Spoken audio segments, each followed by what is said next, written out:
जय गुरुदेव। और दोस्तों, मेरे चैनल सिद्ध सावर मंत्र में आपका एक बार फिर से हार्दिक स्वागत है। और देखिए, आज मैं आपके लिए जो साधना लेकर के आया हूँ वो साधना एक बहुत ही महत्वपूर्ण साधना है, क्योंकि ये साधना आज के युग में बहुत ज़रूरी है। कहते ना कि कोई लोग हनुमान जी की साधना करते हैं और कुछ माता की साधना करते हैं, 10 महाविद्याओं में से महाविद्या की भी साधना करते हैं, लेकिन जो वास्तव में चैतन्य और जो जागृत साधना है वो काल भैरव की साधना है। और मैं आज आपको इसी साधना के विषय में संपूर्ण तरीके से बताऊंगा, पूरी विधि बताऊंगा कि किस प्रकार से आपको ये साधना करनी है। और इस विधि के अलावा अलग से मैं कुछ भी नहीं बताऊंगा, क्योंकि विधि यही रहेगी।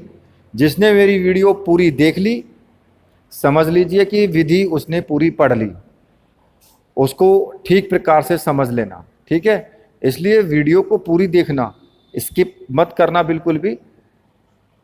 तो ये जो साधना है काल भैरव की साधना, ये एक ऐसी साधना है, एक ऐसा प्रयोग है जो शत्रुओं पर वज्र की तरह से प्रहार करता है और तुरंत सटीक प्रहार करता है, बहुत जल्दी प्रहार करता है ये। क्योंकि ये जागृत साधना है। जैसे हनुमान साधना है आज के युग में, वैसे ही भैरव साधना है। और भैरव साधना किस लिए आवश्यक मानी जाती है कि हर देवी के साथ में एक भैरव होता है।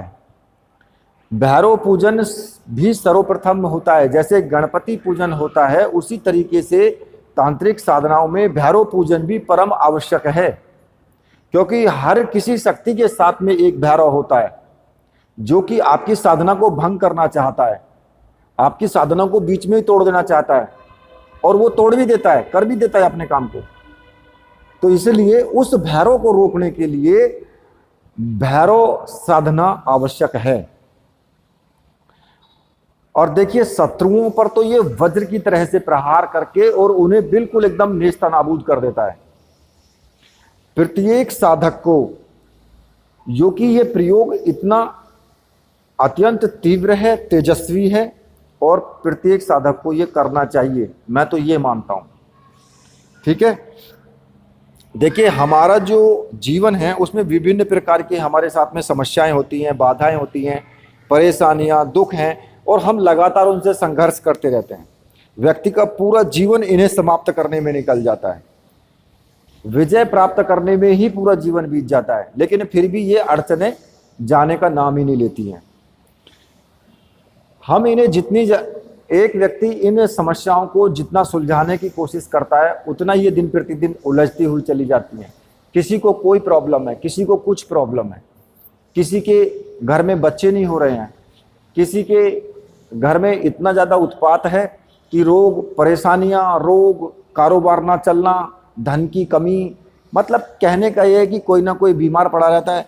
तो ऐसी स्थिति में जो महाभैरव साधना है वो साधना फलदायी होती है।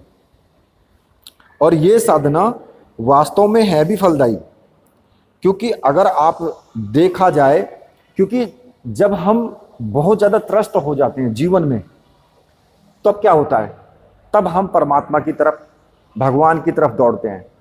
कोई देवी देवता की पूजा करता है, कोई देवी की करेगा, कोई भगवान शिव की करेगा, कोई हनुमान जी की करेगा, कोई किसी की करेगा। तो मतलब कहने का ये है कि हम फिर देवी देवताओं की तरफ दौड़ते हैं जब बिल्कुल एकदम हमारे शस्त्र टूट जाते हैं, सारे परेशान हो जाते हैं। लेकिन उस वक्त में ये जो साधना है महाभैरव साधना, ये ताल ठोक के खड़ी रहती है। और ये साधना ये कहती है कि तू इस साधना को कर तो सही, इस साधना को कर तो सही, मैं चुटकियों में तेरा काम करूंगा, फटाफट करूंगा। ये वो साधना है। तो इसलिए भैरव साधना किन कारणों से की जाती है, किन समस्याओं के लिए की जाती है, वो मैं तुम्हें पहले बता देता हूं। देखिए, अगर किसी को मानसिक कष्ट है, किसी भी प्रकार का है, कष्ट संताप है, उसका नाश करने के लिए ये साधना की जाती है। समस्त प्रकार के उपद्रव खत्म करने के लिए ये साधना की जाती है। अगर शरीर में तुम्हारे में रोग हैं, उन रोगों का नाश करने के लिए यह साधना की जाती है। समाज में अगर शत्रु हैं तो उन शत्रुओं का भी विनाश करने के लिए यह साधना की जाती है। अगर आपके ऊपर कर्जा बहुत ज्यादा हो गया है, कर्ज से परेशान हो, तो तब भी यह साधना की जाती है और सफलता मिलती ही मिलती है। अगर आपको अकारण ही प्रशासन की तरफ से कोई बाधाएं आ रही हैं, कई बार ऐसा होता है किसी पे इनकम टैक्स आ जाता है, किसी पे कुछ आ जाता है, किसी पे कोई लेटर आ जाता है, ऐसी समस्याओं को, ऐसी बाधाओं का निवारण करने के लिए भी महाभैरव साधना जो है वो सर्वोत्तम है। मुकदमे में कोई विजय प्राप्ति हो, अकाल मृत्यु तो आ ही नहीं सकती है, उसका तो निवारण समझिए। अगर आपने महाभैरव साधना की तो अकाल मृत्यु को भूल जाइए, फिर अकाल मृत्यु नहीं होगी। और जो वृद्ध अवस्था में जाने के बाद जो हमारे शरीर में रोग उत्पन्न हो जाते हैं, उन रोगों का नाश करने के लिए भी जो हमारे बच्चे हैं, बच्चों में बौद्धिक क्षमता कम है, तार्किक क्षमता कम है, उनमें बुद्धि का इतना विकास नहीं है, तो उसके लिए भी ये साधना की जाती है। परिवार में या स्वयं के ऊपर आने वाली कोई बाधा हो, कोई विपत्ति हो, उसका पहले से ही विनाश करने के लिए, मतलब आफत बाधा आ गई, उसको तो सब लोग करते ही करते हैं विनाश, उसका तो उपचार कुछ ना कुछ ढूंढते ही हैं, लेकिन ये ऐसी साधना है कि अगर आने वाली होगी तो तब भी नहीं आएगी वो बाधा, मतलब कि पहले से पहले ही उसका उपचार हो जाएगा, पहले से पहले ही उस बाधा और विपत्ति का विनाश हो जाएगा। किसी भी प्रकार का हमें एक्सीडेंट हो जाता है या ऐसी इस तरह की घटना, तो अगर होने वाला होगा तो भी नहीं होगा वो, अगर हम ये साधना करते हैं।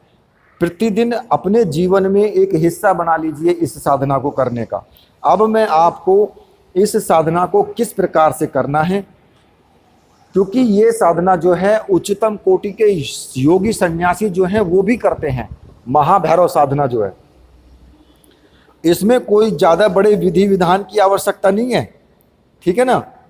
अगर तुम इस साधना को संपन्न करते हो तो तुम्हें बहुत जल्दी सफलता मिलती है, और इसमें कोई ज़्यादा बड़ा विधि विधान नहीं है, बहुत छोटा सा विधि विधान है, वो मैं तुम्हें बता देता हूँ। देखिए, इसमें तुम्हें महत्वपूर्ण रूप से केवल 4 सामग्रियों की आवश्यकता पड़ेगी। इसमें महाभैरव यंत्र, भैरव जिसको बोलते हैं भैरव यंत्र, महाभैरव गुटिका, काली हकीक माला और एक रक्षा माला, इन 4 सामग्रियों की आवश्यकता पड़ेगी आपको। और ये सामग्रियां मंत्र सिद्ध और प्राण प्रतिष्ठा युक्त होनी चाहिए।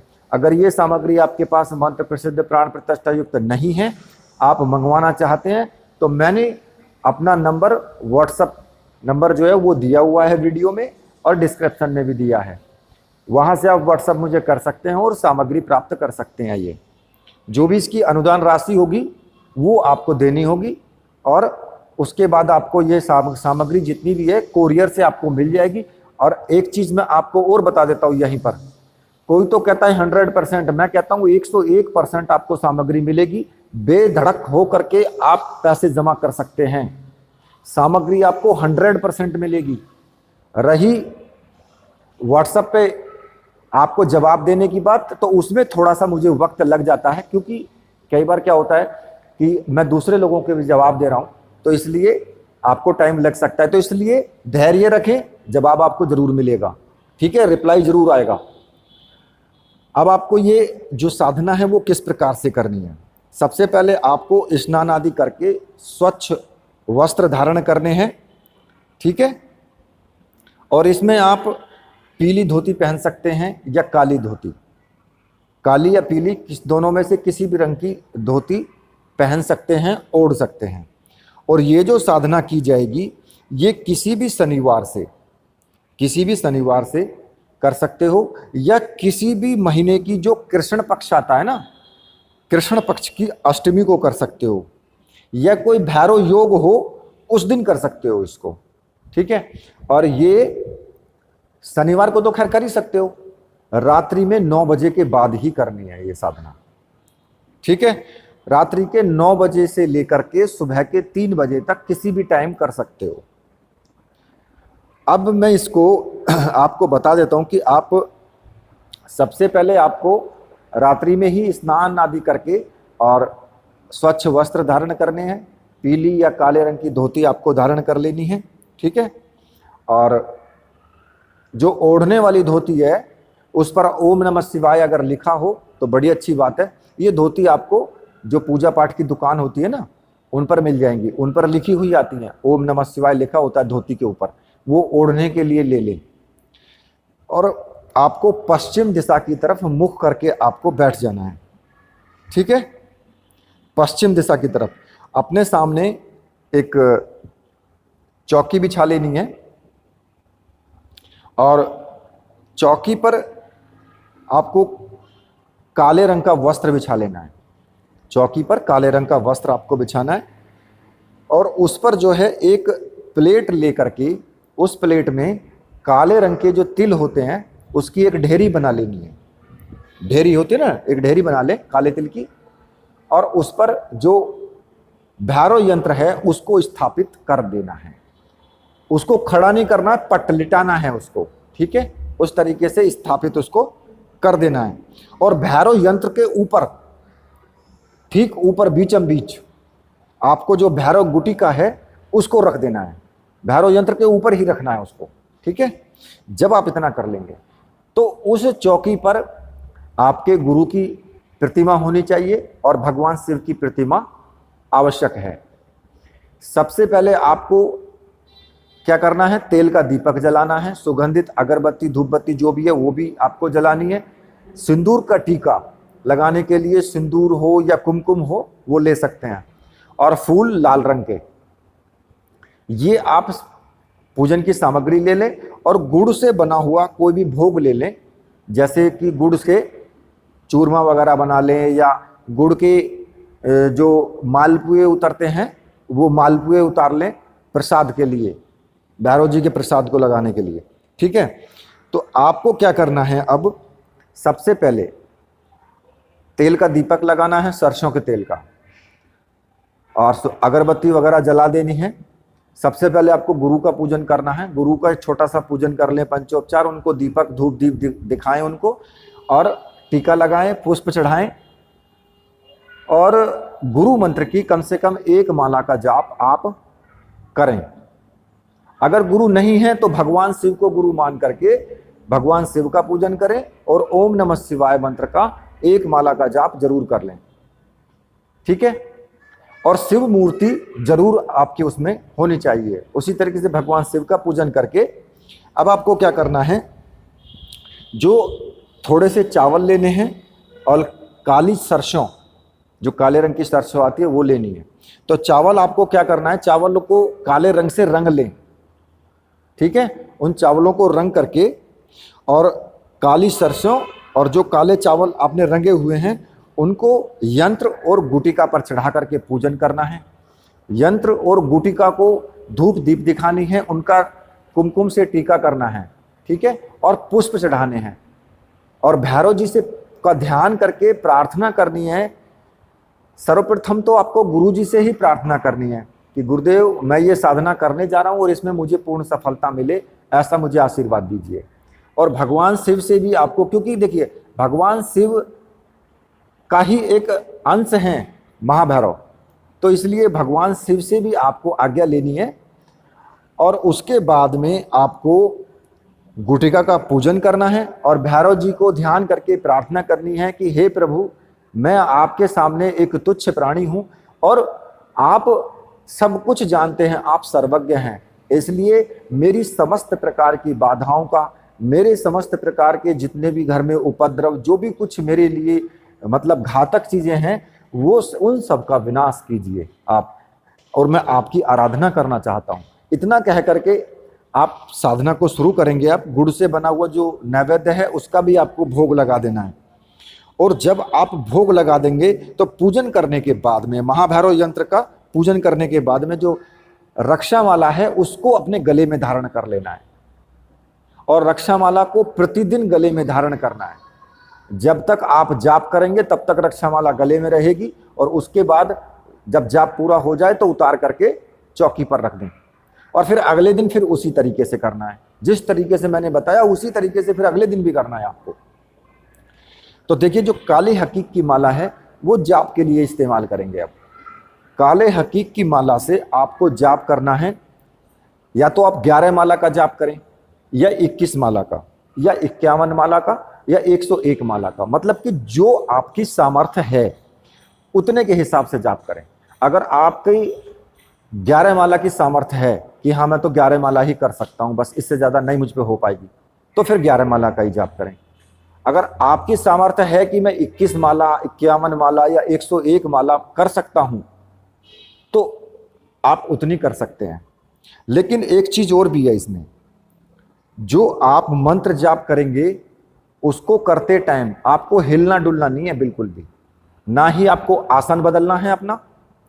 और हाँ, इसमें काले रंग का आसन आप यूज कर सकते हो, नीचे बिछाने के लिए काले रंग का आसन ले लें।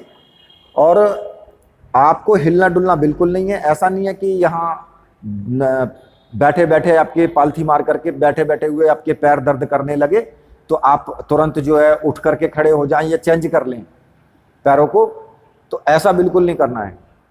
अगर इतनी सामर्थ्य नहीं है तो 11 माला का ही जाप कर लें। ज़्यादा देर बैठने की सामर्थ्य नहीं है तो कम कम जाप कर सकते हो, लेकिन जाप आपको उसी हिसाब से करना है, बिल्कुल एकदम एकाग्रचित्त होकर के। और जो यंत्र रखा हुआ है ना, जो महाभैरव यंत्र है, उस यंत्र के ऊपर एक टक बिना पलक मारे आपको जाप करना है। मतलब कि आपको पलक नहीं मारनी है और उस यंत्र के ऊपर नजरें गड़ा करके आपको जाप करना है। वो भले ही अलग बात है कि कभी कभार एक आध पलक लग गई तो उसमें कोई ऐसी विपत्ति नहीं है, आफत नहीं आ जाएगी कि भाई हम जाप कर रहे हैं और आंखों को नहीं झपकाना है लेकिन झपक गई, तो फिर ऐसा कुछ डरने वाली बात नहीं है। पर कोशिश करें कि बिना पलक झपकाए हुए जाप करें, ठीक है। इसमें जब आपका जाप लगातार आप इस जाप को करते रहें, अब आपकी सामर्थ्य जो है वो 11 दिन करने की है तो आप 11 दिन की साधना करें। अगर आपकी सामर्थ्य 21 दिन की है तो 21 दिन की साधना करें। हालांकि आपको लाभ मिलना शुरू होगा वो 15 दिन के अंदर अंदर आपको आपका लाभ जिस कार्य के लिए कर रहे हो वो कार्य आपका पूरा होना शुरू हो जाएगा। मतलब कहने का ये है कि अगर तुम भैरव जी से कुछ भी नहीं बोलोगे ना, कुछ भी मत बोलो, वो फिर भी तुम्हारे लिए जो भी चीजें हैं वो अपने आप ऑटोमेटिक कर देंगे। अगर कोई आपत्ति आने वाली होगी तो ऑटोमेटिक खत्म हो जाएगी, अगर घर में कोई आपत्ति है तो ऑटोमेटिक खत्म हो जाएगी। मतलब कि वो आपका कार्य करना शुरू कर देंगे। और जिस मंत्र को आपको जपना है वो मंत्र मैं आपको बता देता हूं। बहुत छोटा सा मंत्र है, ज्यादा बड़ा मंत्र नहीं है। और मंत्र को मैं लिख करके वीडियो की स्क्रीन पर भी दे दूंगा, तो वहां से आप उसको नोट कर लेना।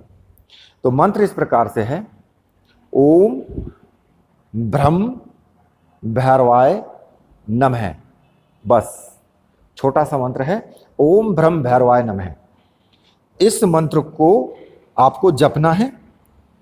और जो आपने मतलब जैसे कि आज जाप किया, शनिवार के दिन जाप किया, तो जाप जब आपका पूर्ण हो जाए तब भी आप अपनी कामना बोल सकते हैं, या फिर पहले भी आप संकल्प ले सकते हैं। मंत्र जाप करने से पहले आप संकल्प ले सकते हैं, आप जिस कार्य के लिए आप साधना कर रहे हैं, ठीक है। सिद्धि पाने के लिए साधना कर रहे हैं तो सिद्धि पाने का संकल्प लें, और अगर किसी कार्य के निमित्त कर रहे हैं तो उस कार्य का नाम ले लें, ठीक है। और जब आपकी ये साधना संपन्न हो जाए, मान ला कि आपने 21 दिन या 11 दिन की साधना कर ली, तो जब ये साधना संपन्न हो जाए तो फिर आपको ठीक उसके तीसरे दिन, जिस दिन साधना संपन्न हो उसके ठीक तीसरे दिन यंत्र, माला, गुटिका जो भी सामग्री है सबको विसर्जित कर देना है। किसी भी बहते हुए पानी में, तालाब में, कहीं पर भी आपको विसर्जित उसको कर देना है। और एक चीज और, अगर इस बीच में भैरव जी का आपको प्रत्यक्षीकरण हो जाता है, कई बार ऐसा होता है कि भैरव जी आ जाते हैं तो उस वक्त में आपको क्या करना है कि जो आपके पास में फूल रखे हुए हैं वो, और जो आपके पास में प्रसाद रखा हुआ है, यानी भोग के लिए जो आपने प्रसाद रखा है वो, उसमें से ले करके और भैरव जी को समर्पित करें उस वक्त। ठीक है, तो वो खुशी खुशी से उसको ग्रहण करके और आपको आशीर्वाद दे करके अंतर्ध्यान हो जाएंगे। ठीक है, बस। और फिर इस मंत्र का आप किसी पर भी कुछ भी प्रयोग कर सकते हैं। इस मंत्र का अगर आप चाहते हैं कोई भी कार्य आपको करना है, इस मंत्र का जाप करो और भगवान भैरव जी से सिर्फ बोल दो, प्रार्थना कर दो, आपका काम हो जाएगा। किसी दूसरे का भी करना है तो वो भी आप इसी तरीके से कर सकते हो। एक माला का जाप करो और भैरव जी से बोल दो अपनी समस्या, और उसको भैरव जी बहुत जल्दी, बहुत अति शीघ्र उस कार्य को करेंगे। और जो ये आप साधना करोगे, इसमें भी आपको 15 दिन के अंदर अंदर ही आपको जो है लाभ मिलना शुरू हो जाएगा। ठीक है, तो ये जो साधना है, ये साधना सर्वोपरि साधना है। और इसमें देखिए, अगर आपको थोड़ी बहुत अनुभूति होती है ना, तो इसमें डरने की आवश्यकता नहीं है बिल्कुल भी। आपका कुछ नहीं बिगड़ने वाला है, बिल्कुल डरने की आवश्यकता नहीं है। अगर थोड़ी बहुत अनुभूति होती है तो आप जाप करते रहें, बिल्कुल हिले डुले नहीं, अपने आसन से जाप करते रहें, बस कुछ नहीं होगा। चाहे आसपास कुछ भी होता रहे, कहीं आंधी आए, तूफान आए, गेट खड़खड़ाए, कुछ भी हो, लेकिन अपने आसन से नहीं हटना है। आपको सिर्फ मंत्र जाप करते रहना है और भैरव जी पे आपके ध्यान रहना चाहिए। तो समझ लीजिए कि आप वो साधना में सिद्धि मिलेगी ही मिलेगी, कोई नहीं रोक सकता है फिर। ठीक है, तो इसी के साथ अब मैं वीडियो को यहीं पर समाप्त करता हूं।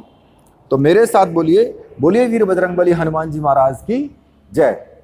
बोलिए मेरे परमहंस सदगुरुदेव निखिलेश्वरानंद की जय।